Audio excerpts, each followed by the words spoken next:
Swag.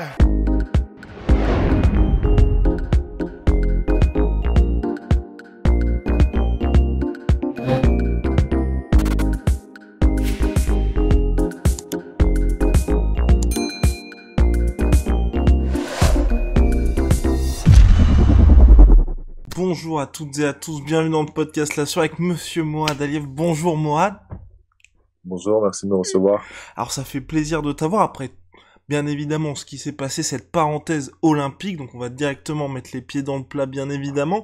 Là, à tête reposée, c'est bien, t'es de retour en France au calme. Est-ce que là, t'as, on va dire, un petit peu plus digéré et tu te dis, la suite ne peut être que meilleure finalement? Bah ouais, c'est vrai que voilà, t'es obligé de le digérer parce que pour passer à autre chose, tu peux pas la traverser, tu vois, t'es obligé de la vivre. Du coup, moi ça, je prends ça comme une épreuve et je me dis que voilà, c'est un mal pour un bien et que je peux qu'en tirer des conclusions. Après, c'est vrai que j'allais ramener la médaille minimum bronze pour la France. J'ai tant travaillé, sacrifié et voilà, c'est un peu de dégoût et j'ai du dégoût, mais je me dis que voilà, c'est un mal pour un bien. Et ce que je vais te dire là, c'est, est-ce que pour toi c'est pas totalement une surprise, on va dire, parce que c'est vrai qu'en boxe, en boxe anglaise, notamment aux Jeux Olympiques, il y a tout le temps des injustices comme ça. Est-ce que mine de rien, avant de partir à Tokyo, dans un coin de ta tête, tu t'es dit, il va peut-être y avoir une dinguerie? Bah ouais, parce que je disais à mon père, ouais, franchement, déjà quand je faisais des tournois, je me faisais voler, je disais tout le temps que je me faisais voler. Même à mes potes, ils me disaient arrête, à chaque fois que tu perds, tu dis que tu te fais voler. Je me dis non, et non. Même au staff de l'équipe, tu vois, il y avait des gens de l'équipe et tout, je disais qu'il y a des comments, on se fait voler. Ils disaient non, mais vous, les boxeurs, dès que vous perdez, vous vous dites ça.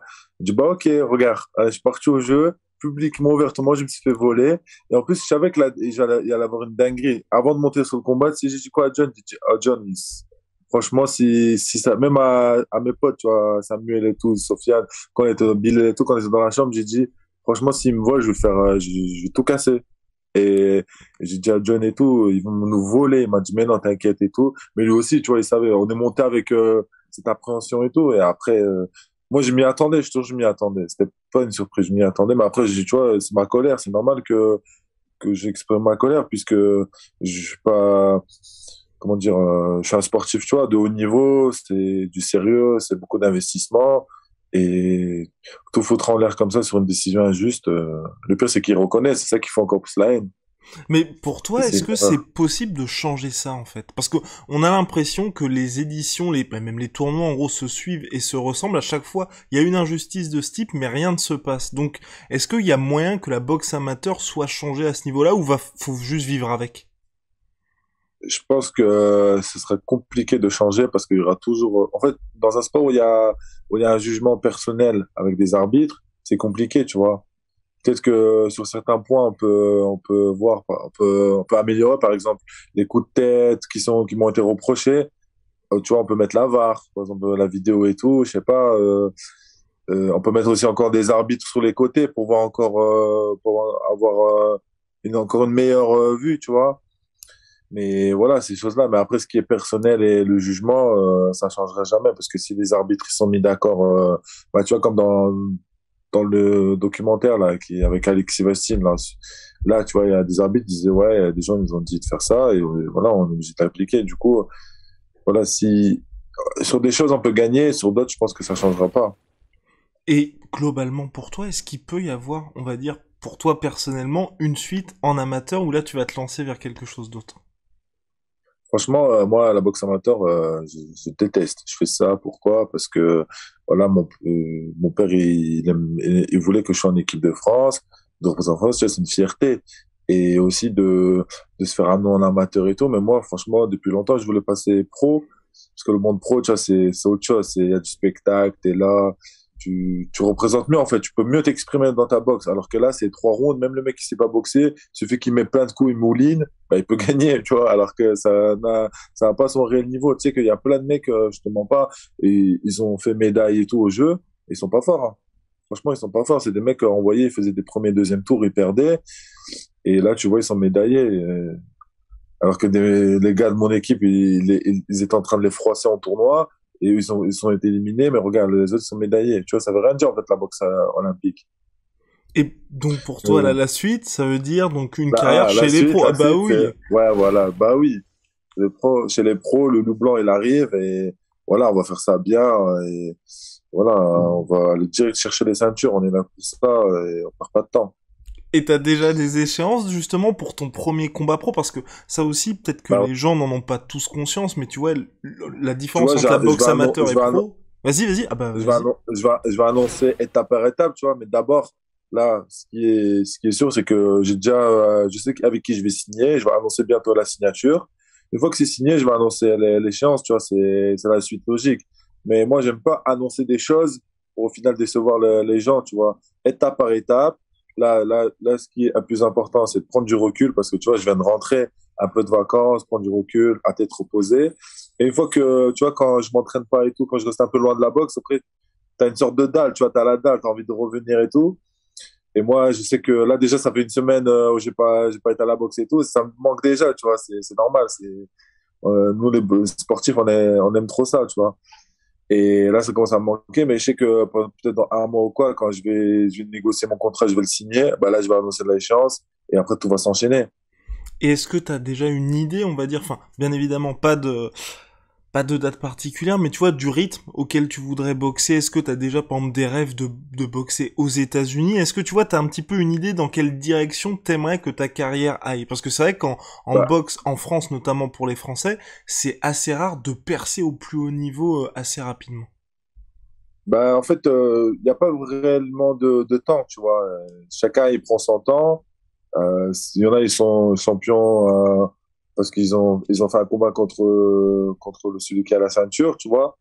Et il y en a, ils ont des plans de carrière, donc petit à petit.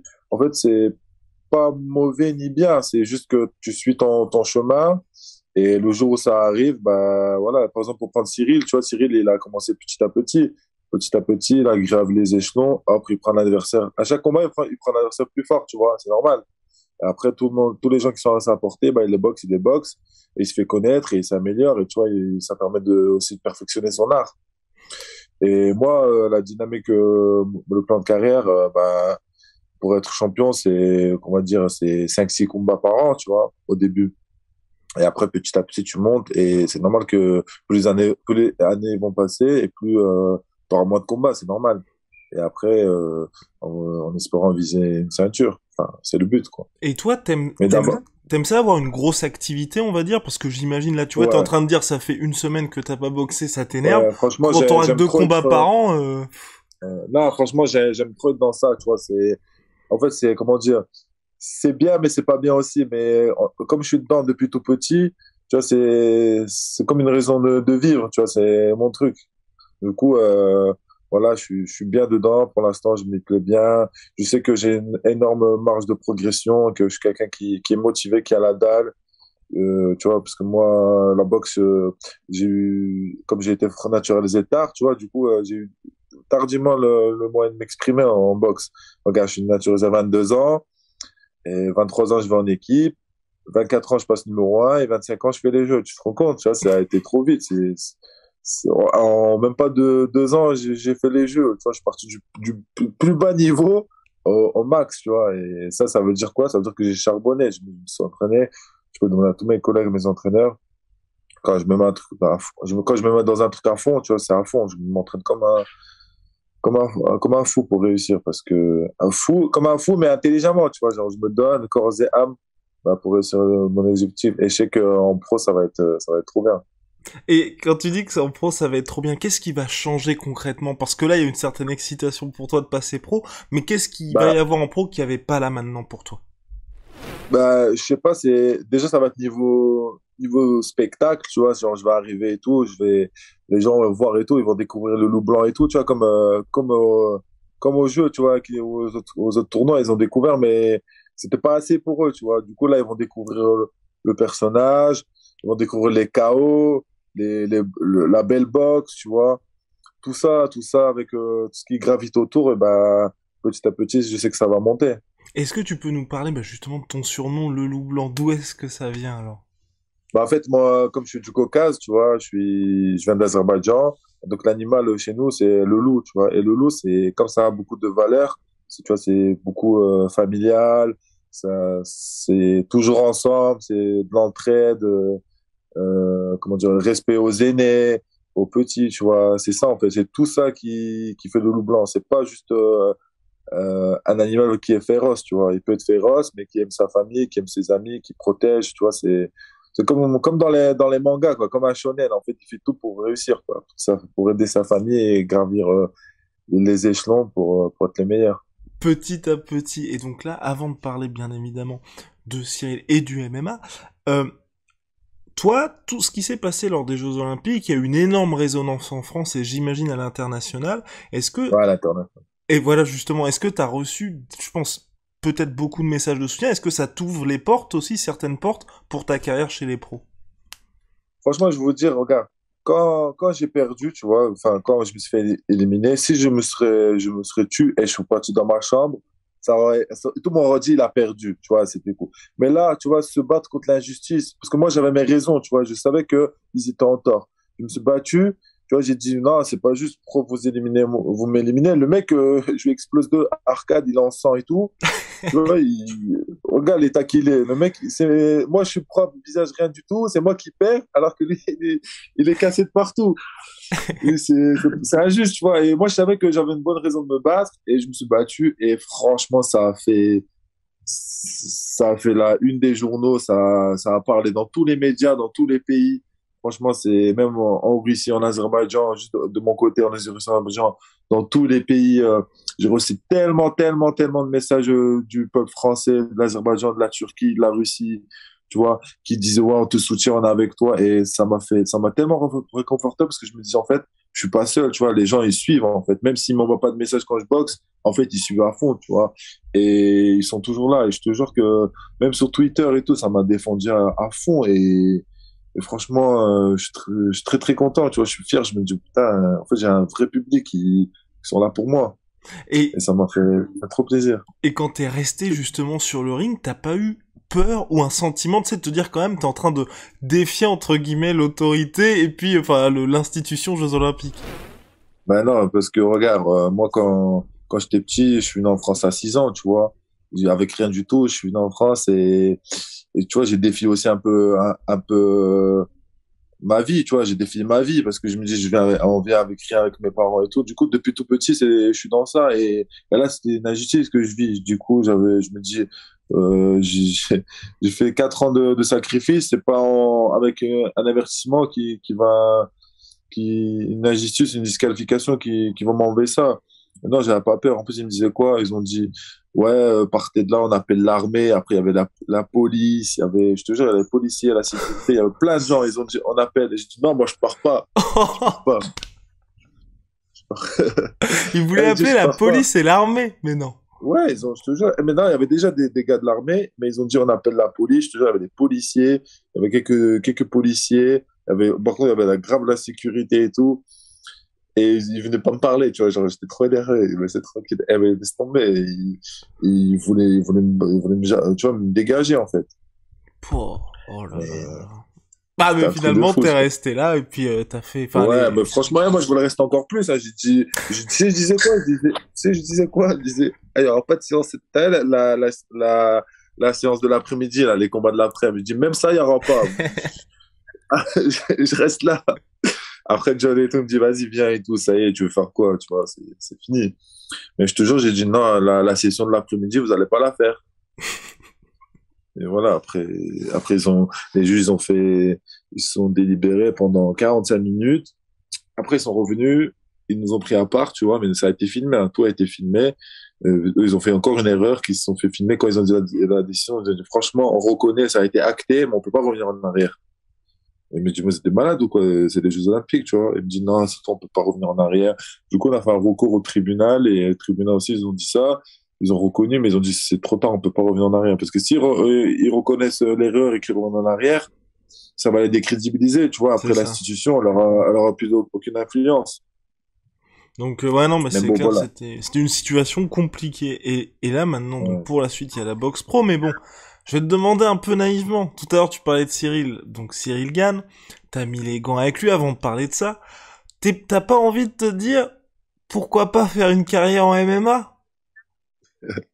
Non, franchement, ça m'intéresse pas du tout parce que, en fait, mon père, il m'a mis ça dans la boxe et il a tout fait pour que je fasse de la boxe, pour que je devienne champion. Et moi, mon rêve, c'est d'être champion du monde en pro. Franchement, mon rêve, c'était pas d'être champion olympique, hein, ni d'être meilleur en boxe amateur. Franchement, c'est pas mon rêve du tout.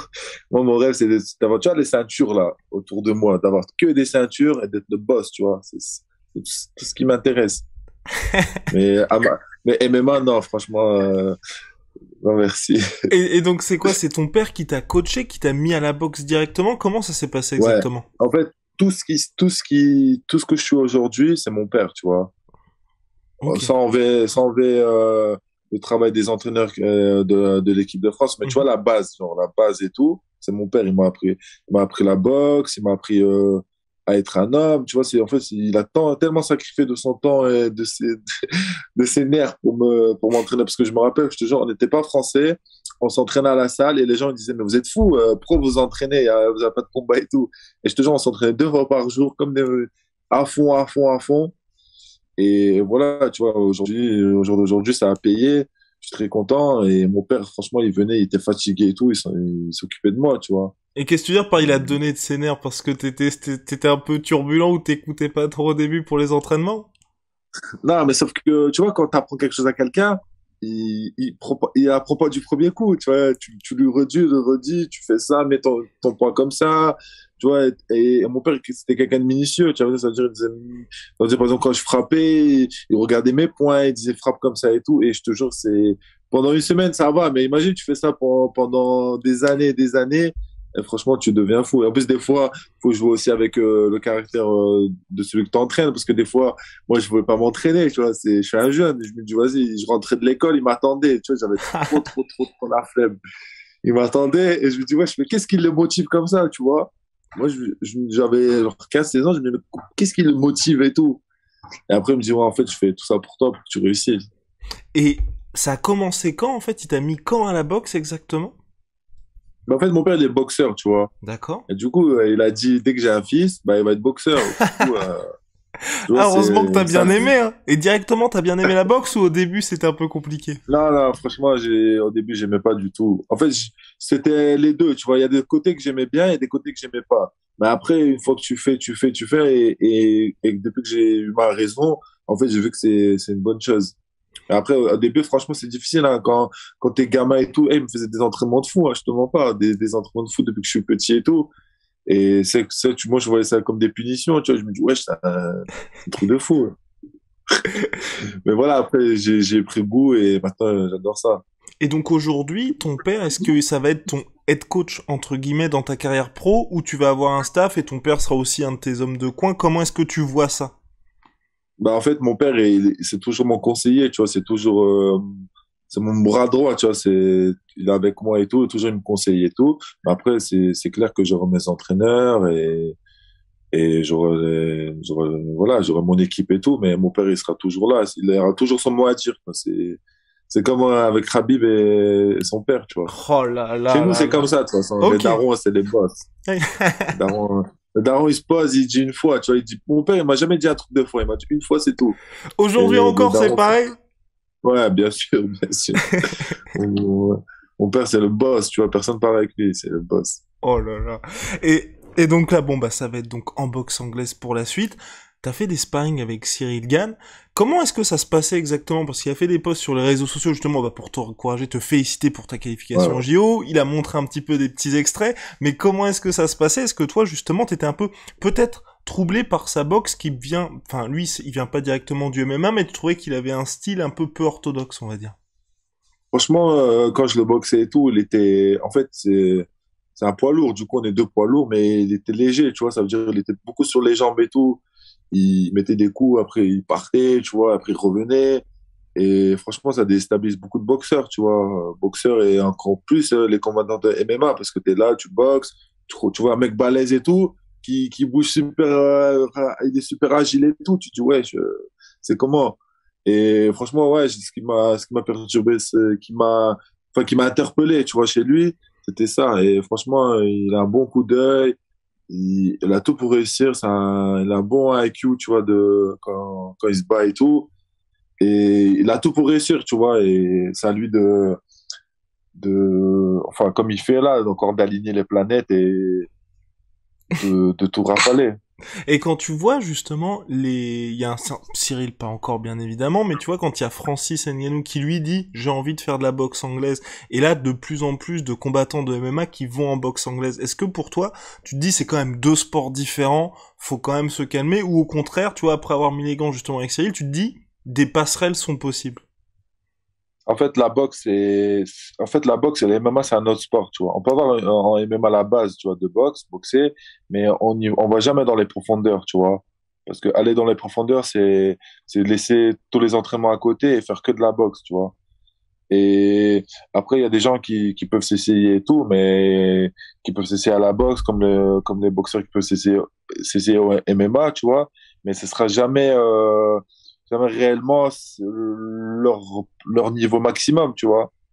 Et c'est ça, en fait. C'est parce que c'est beaucoup d'investissement et beaucoup de sacrifices. Si on est bon dans le MMA, je pense qu'on sera meilleur, on peut être que meilleur dans le MMA, et dans la boxe, on peut l'être, tu vois, mais on peut pas être au niveau max, comme un Hmm. vrai boxeur qui c'est le meilleur, tu vois. Et ça va être ma toute dernière question, Mourad. Est-ce que t'as un combat de rêve là chez les pros? On oublie que là tu vas débuter ta carrière et tout. Voilà. Si tu devais avoir un seul combat à faire dans ta carrière, et celui tu te dis bah ça ferait bah justement plaisir à ton père, toi aussi tu te dirais ça y est, maintenant que j'ai fait ça c'est bon. Franchement, moi, comme je te dis, j'ai pas de combat de rêve. Moi, tu sais, c'est quoi? C'est d'avoir.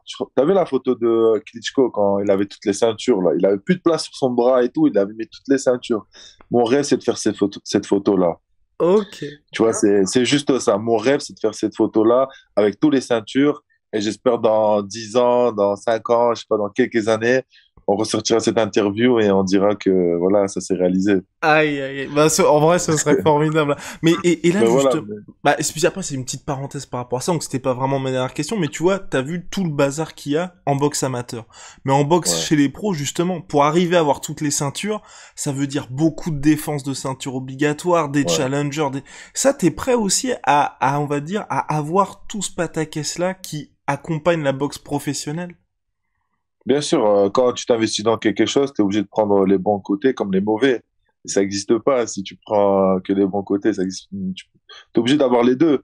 Du coup, tu dois concilier et faire, si t'es dans ça, bah, faire le taf, tu vois. Si t'as pris ta ceinture, maintenant tu la défends, c'est normal. Tu prouves encore que c'est toi le boss. Et du coup, voilà, après c'est beaucoup de stratégie aussi, la boxe pro. Tu vois, des fois, Mhm. tu te laisses des ceintures, t'en reprends une autre. C'est ça. Tu vois, en fait, ça dépend comment tu négocies, comment tu parles avec par exemple, tes promoteurs, les personnes qui te guident et tout, tu vois. Eh C'est de la ben, stratégie aussi. exactement, ouais, peut-être même plus que chez les amateurs. En tout cas, merci beaucoup, Ouais. Mourad. Franchement, Merci beaucoup de m'avoir reçu, ça m'a fait plaisir.